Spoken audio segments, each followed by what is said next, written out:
एक United India, एक secular जमहूरी इंडिया के लिए कोशिश की,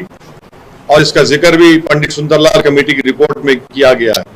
और पंडित सुंदरलाल कमेटी की रिपोर्ट जो गवर्नमेंट ऑफ इंडिया, उस वक्त की गवर्नमेंट ऑफ इंडिया जो प्रधानमंत्री पंडित नेहरू थे,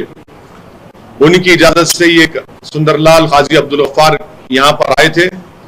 और उस वक्त के हैदराबाद स्टेट का पूरा दौरा किया। उसमें उन्होंने इस बात का जिक्र किया कि वायलेंस भी हुआ था मुसलमानों के खिलाफ, और रिपोर्ट हम आपको भी देंगे और होम मिनिस्टर साहब को रवाना कर चुके हैं। यकीनन हैदराबाद स्टेट आजाद हुआ कॉलोनियलिज्म से, फेडरलिज्म से, तो इसको सिर्फ लिबरेशन का नाम देना ये गलत होगा, बल्कि इसको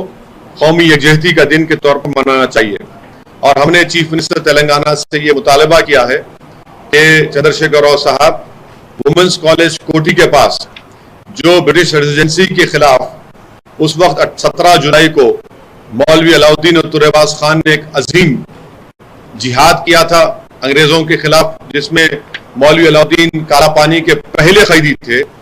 30 साल वहीं पर गुजारे, वहीं पर उनका इंतकाल हुआ। काला और तुरेबाज खान को तूपरान के पास गोली मारकर, मौजूदा तूपरान के पास गोली मारकर उनकी लाश को सुल्तान बाजार पर कई दिन तक लटकाया गया था।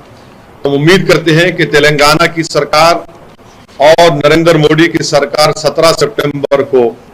नेशनल इंटीग्रेशन डे के तौर पर मनाएगी, कौमी यकजहती के दिन के तौर पर मनाएगी, और 16 सितंबर के दिन 2 बजे ईदगाह मीरालम के पास हम तमाम लोग, हमारे पार्टी के जिम्मेदार एमएलएज, हम सब जमा होकर